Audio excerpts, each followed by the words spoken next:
Hello everyone, welcome back to the mapping video of Europe in 1880. Welcome to the third episode in which we will explore and examine and explain the nations here on this map highlighted in purple. These purple nations include Austria Hungary, Spain, and Belgium. So it's going to be a relatively short one today, but starting out we are going to have a look at Spain. Spain makes up the majority of the Iberian Peninsula, only sharing it with the Portuguese here and the British here down in Gibraltar. They also own the Balearic Isles here. 3 islands. Oh no. Well, actually, I can see 1, 2, 3, 4, and 5. 3 here, 1, 2. So yeah, but 3 main islands in here. But we will start in the north here in Basque country or Basque country. I'm not sure how to pronounce that, but it's this area here, which is trying for independence currently, although it has slowed down. We have Bilbao here. We have the Asturian Mountains here. The Pyrenees Mountains here, and which it shares a border with France. Moving down, we have the capital of Madrid here in the center of the nation, pretty much so, very well placed politically, as it is in the center, and so can get to all parts of its nation very quickly if one needs to. But we have the river Ebro here, so starts here and flows all the way down, pops out here in the Mediterranean. Its mouth is in the Mediterranean here, river Ebro here, yeah. And here we have the area of Catalonia, which has also been trying for independence. As you can see, this nation is in modern day pretty fractured, and is fracturing by the day, I believe. But Catalonia here, we have the big city Barcelona here. Also have Maduro and Palamos here. Cape Cruz here. Moving down to the Balearic Islands. Yes, Balearic Islands here. We have the main island here. We have the city of Minoria, I do not know, but Minoria here on this little island.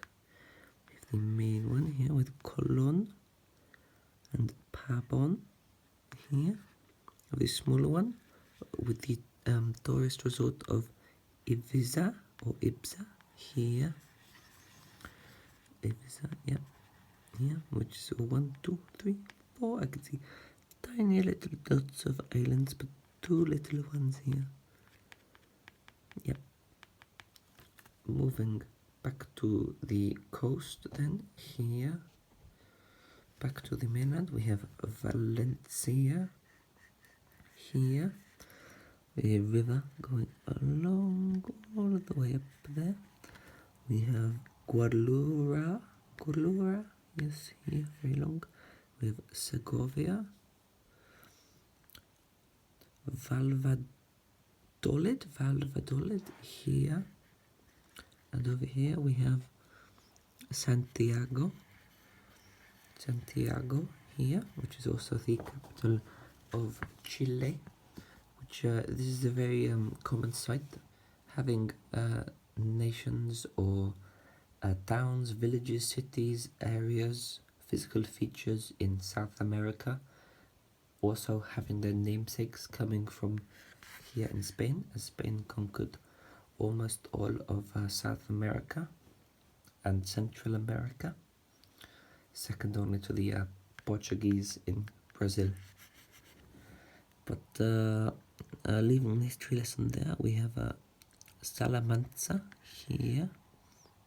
Down we have the river Tagus, which begins, I believe, all the way up here and runs through Portugal to come out near Lisbon here. So all the way up like that. Going south of Madrid, we have Toledo, yeah, and Bados, yeah, I think. There we have some more highlands here and here. But we have down in Cape Now and the city of Cartagena, home to the Carthage Empire, which was all the way through the Mediterranean in northern France and Sardinia, Corsica, and obviously here in Spain. We have Cape Gata, and we have Murcia here, Cordovia on the other side of the highlands, Granada, Seville, Cadiz here, the very famous port in which Sir Francis Drake came in before the Spanish Armada and burned the Spanish king's fleet, which was the singeing of the king's beard. And then moving south, we have Cape Trafalgar. Nothing to do with Trafalgar, where Napoleon was defeated, but still Trafalgar nonetheless. We have the Strait of Gibraltar here, and Gibraltar, a British colony here on the Iberian Peninsula, but very important in terms of trade.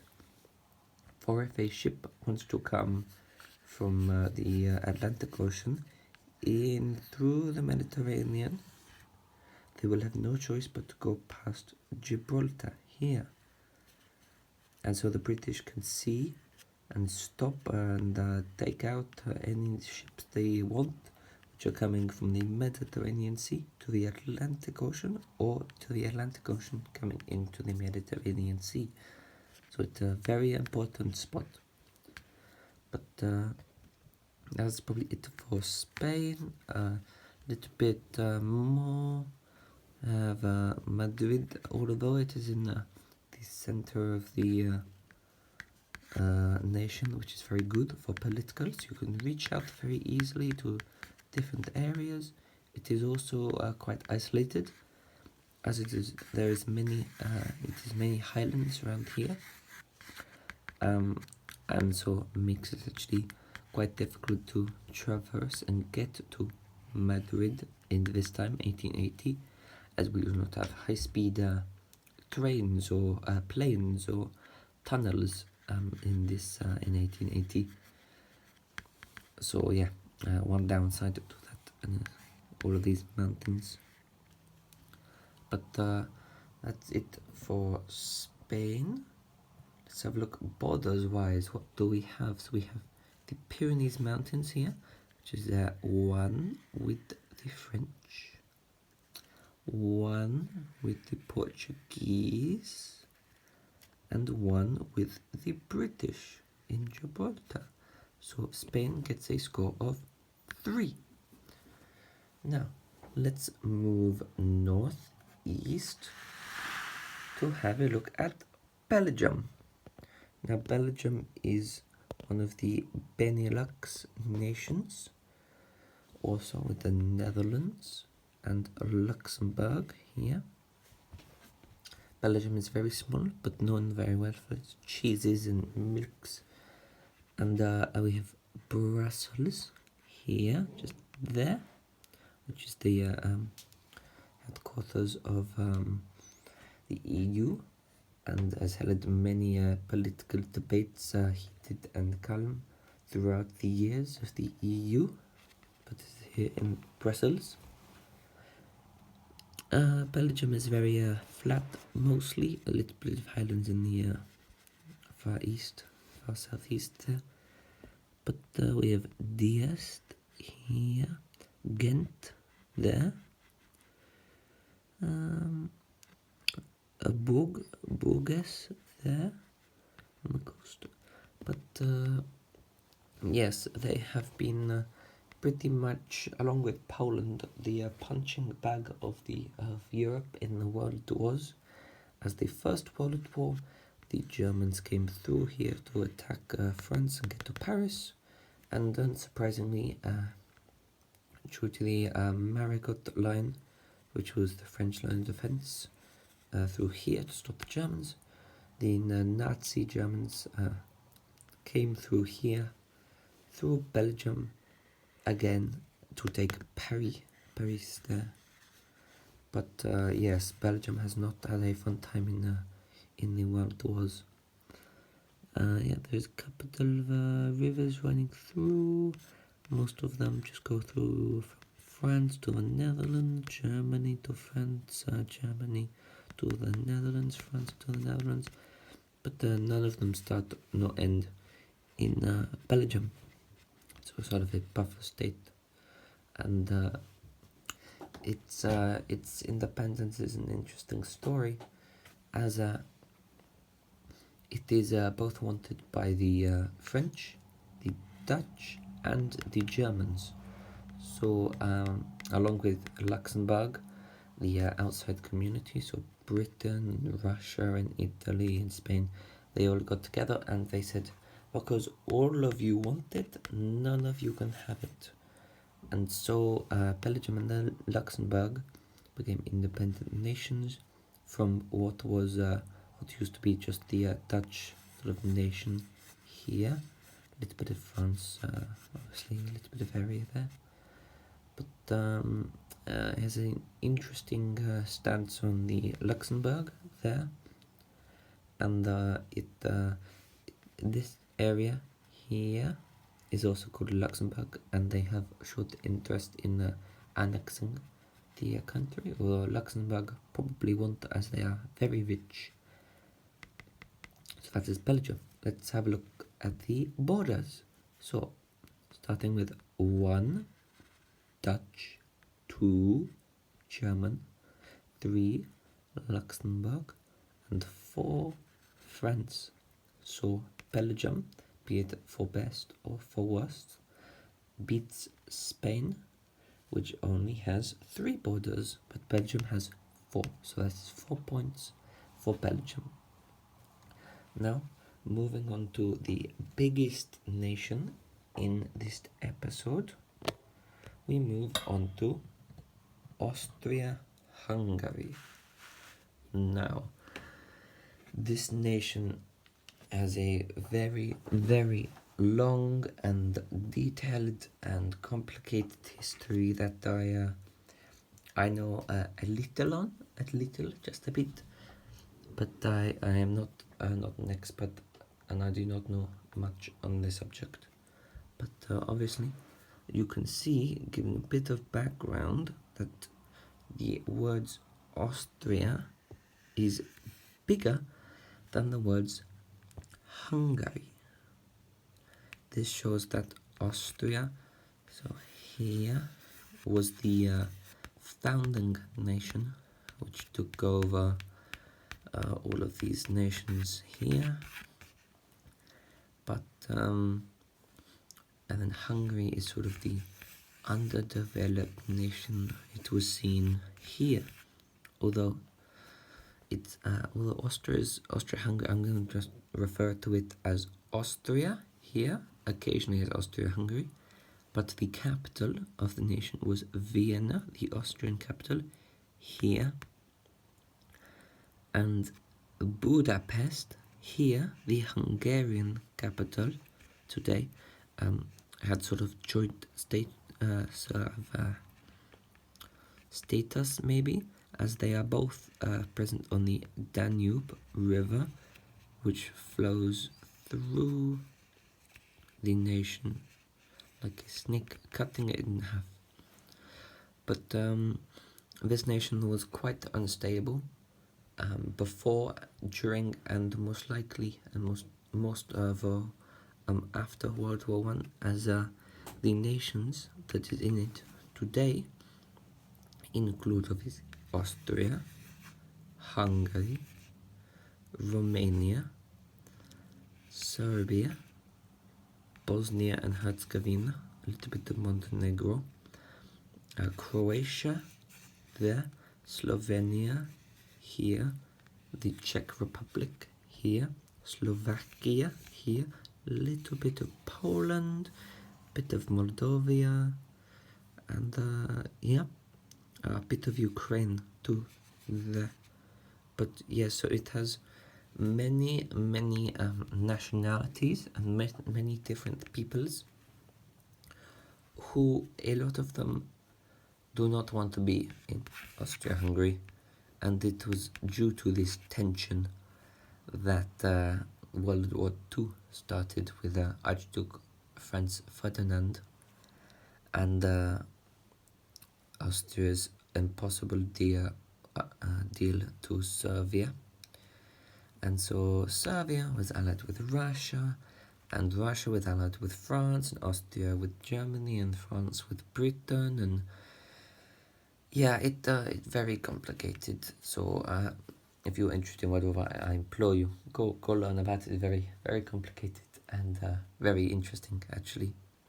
But back to Austria-Hungary. So obviously we have Vienna here, Budapest here, we have Pressburg, we have the area of Bohemia here, we have Prague in Czechia, we have Tropo, Olesmutz, we have Moravia here, we have Galicia here, we have the Carpathian Mountains here, highland areas here. We also have the highland areas which make up this border here. It's very interesting actually. If you go on Google Maps and terrain, you can see that there is a series of highlands and ridges here which pretty much make up and line the entire Czech-German border, which is quite interesting. But we have the Alps here in Austria, we have Graz, we have the area of Bosnia here, Ilia here, we have Trieste maybe there, we have the Salento here and the Croatian islands, we have Herzegovina here, Bosnia here, which is along the river here. We have Belgrade. Oh no, that is just in the Serbian border. Sorry, not a Austria-Hungary city. We have Transylvania here, which was conquered from. Transylvania here, which was conquered from the Romanians here. And we have the Transylvanian Alps here. We have Hermanstavd. We have Arad. Bath. River Ehud. That's probably it for Hungary. Austria-Hungary. And let's have a look at what borders they have. They are a very large nation, so I have high hopes for them. So we have 1 with the Germans, 2 with the Russians, 3 with the Romanians, 4 with the Serbians, 5 with the Turkish, and 6 with the Montenegrins, 7 with the Italians, and 8 with the Swiss. So Austria-Hungary wins by a mile in the border race, with 8 points. And that is all of the bubble nations: Spain, Belgium, and Austria Hungary. I hope that you have enjoyed this episode of the Europe in 1880 series, and I hope wherever you are, you have a good day, night, evening, or afternoon. I hope you enjoyed. Thank you, and goodbye.